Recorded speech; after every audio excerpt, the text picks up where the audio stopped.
Ladies and gentlemen, I have some very important news for you. You know, I'm on the front lines of the battle in courts in America, the political scene, the legal scene. And, you know, and sometimes it gets really dangerous out there in social media land. I had 250,000 subscribers that were wiped out on YouTube because I offended the gods of political correctness.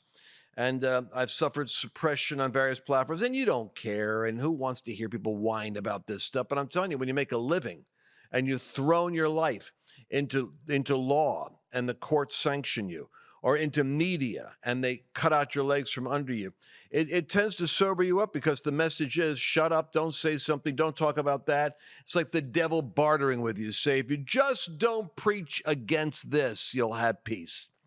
Well, I've got a guest on today that's going to be, that is going through some real legal battles because he's fought on the front lines of freedom and in the COVID battles for people. And he's working right now on various other fronts and experiencing some real sanctions. And what's happening in the legal realm, I'm going to talk about a little bit later, is serious business because they're trying to silence the attorneys. But if you want to hear this interview, I'm telling you now, I will not put it on YouTube in its entirety.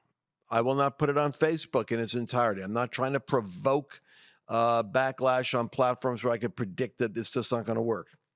I will, however, have it on its entirety on Rumble. So if you're not following Lance Wallnau on Rumble, get over there because there's stuff over there you'll never see in its entirety on these other platforms. You could go to X. I'll put it there. Though for some reason, I'm under a very weird suppression there. I've got like 96,000 people, but only 2 people get to watch these videos. Nevertheless, it's going to be on my Lance Wallnau channel there on X. And you can always go to Apple Podcasts and Spotify to get the full version. You won't hear my voice. So I encourage you to listen to this entire interview on those platforms, and I'll give you what little skeletal portions my editing crew permits on Facebook and on YouTube.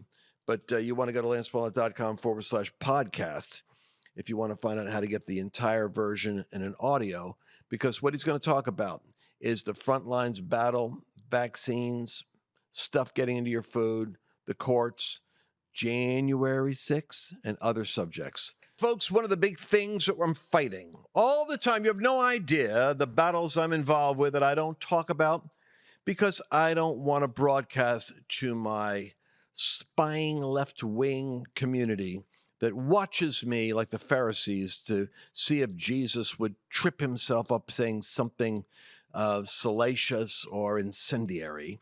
And so I don't tell everybody on the air what I'm doing, but I did have a meeting with a group of serious funders who are saying, where's the battlefront right now that we need to be focusing on? And do you know what we came up with?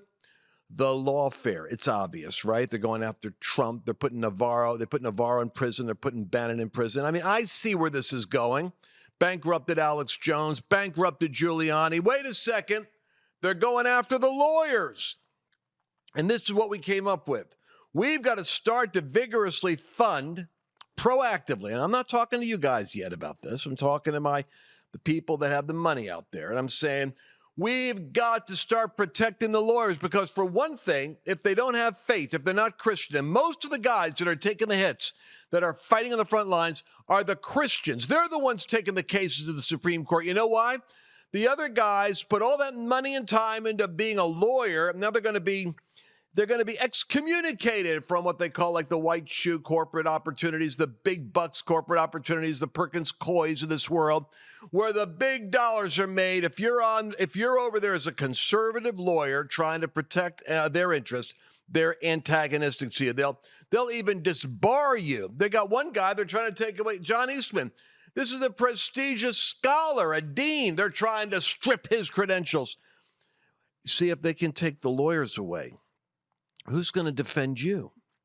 Who's going to defend you when the lawyers are running for the hills? And right now, baby, this is what they did. This is what they're doing it right now because they're telling a signal that anyone who wants to contest the last election, anyone to contest, election integrity, anyone who's going to show up defending Trump in the next cycle of election insanity, they're letting them know, Willa, just kiss your career goodbye. This is how the devil operates.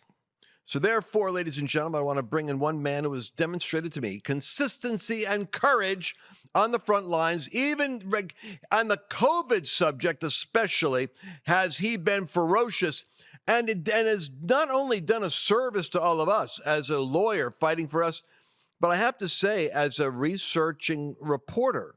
He gets into the granular details and comes and brings them back out. I think I ran into him on the Clay Clark circuit. Clay's a friend of mine doing the Reawaken tour, but then I've had him on for occasion. It's been too long since I've had him, but I'm in a chat thread every now and then. Text, I catch up and I see what he's up to, and I say, Tom, we got to get the nation behind you. Would you welcome Tom Renz, one of my favorite heroic patriot men of God, who is on the front lines of willing to lay down his life for the integrity of the legal profession. Tom, you got to give our people an update on the most recent battles. We haven't talked to you recently.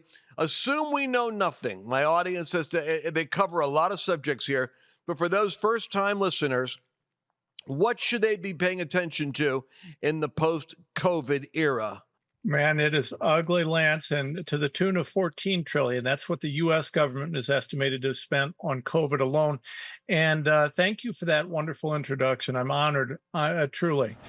Hey, folks, remember what I said. When we get to a certain point, I have to stop the presses on Facebook and YouTube. But if you want to see the entire interview, you want to go over to Rumble, and you can catch it there. Did you enjoy this latest episode?